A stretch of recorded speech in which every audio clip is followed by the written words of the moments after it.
Let's get right to it. That Category 4 hurricane just skirting the coast of the eastern Pacific and southern Mexico. Erick, who's making landfall right now along the coast there, continues to bring some strong winds and likely some heavy rain, leading to potential flooding there. Tropics in the eastern Pacific have been very active, and Erick is the latest one that we're watching closely, Britta. This one, as we've been talking about, Category 4, just blew up in some very warm waters. Yeah, so there's a look at our two lead stories, a Cat 4 making landfall in Mexico and severe storms for the 95 corridor, a potential for tornadoes.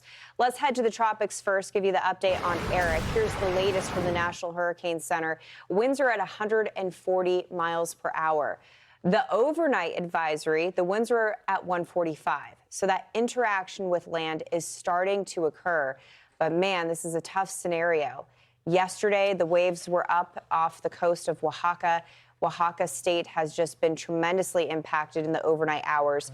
And although we're kind of waiting for that official landfall, I think it's very important to note that landfall is more than just this one moment in time. Right. It is a complete lead up to that moment, and then also a push down from that apex. And unfortunately, It's been a really tough overnight because of that northwest movement. Well, the entire eye wall has been scraping the coast for hours. Yeah, exactly. And you think of the terrain and the cutoff there of the land. It runs parallel to where Erick is moving right now. But the expansive nature of it with the winds are what you deal with leading up to it. And landfall, to your point, Britta, is when the center of the storm goes over land.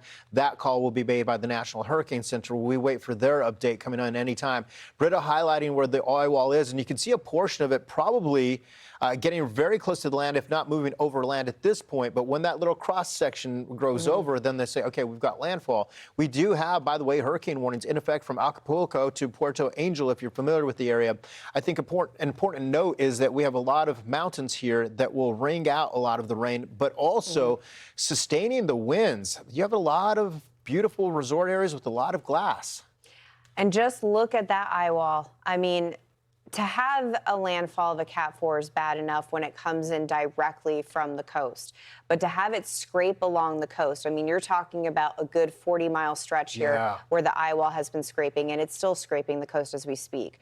So tough conditions in regards to the wind impact that we will feel.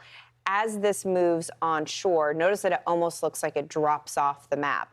That's because of this mountainous terrain across Mexico. It is going to tear the storm apart. So once it's onshore, it will quickly fall apart. But unfortunately, that's when this storm will rain itself apart. And we're going to dump 1.5 feet of rain on top of mountains. Easily, and for a wide stretch there. Look at Manzanillo all the way past Acapulco and south and southeast of there. Not only there, but some of it does make it to the other side. But this would be a concern. The video that you're looking at on the left side is from Acapulco 2023 with Hurricane Otis. That was an October storm. And that was a Cat 5. Yeah, rapid stronger than Erick. That would happen overnight. Tropical storm to Cat 5 overnight. This one right now we're seeing, we've been watching closely with you. We've had a little more lead time, but nonetheless, how do you prepare for this type of rain and this type of situation where you've got so many mountains? It's tough. So people here watching closely, you'll notice Acapulco getting in on some of the energy, some of the rain, the mountains in and around Acapulco, same story. This is taking us through Friday. Britta, the rain keeps coming there. I mean, you got a lot of moisture locked up in this storm, and it's all going to unleash over Mexico. Yeah. Stay with us for the latest on that one.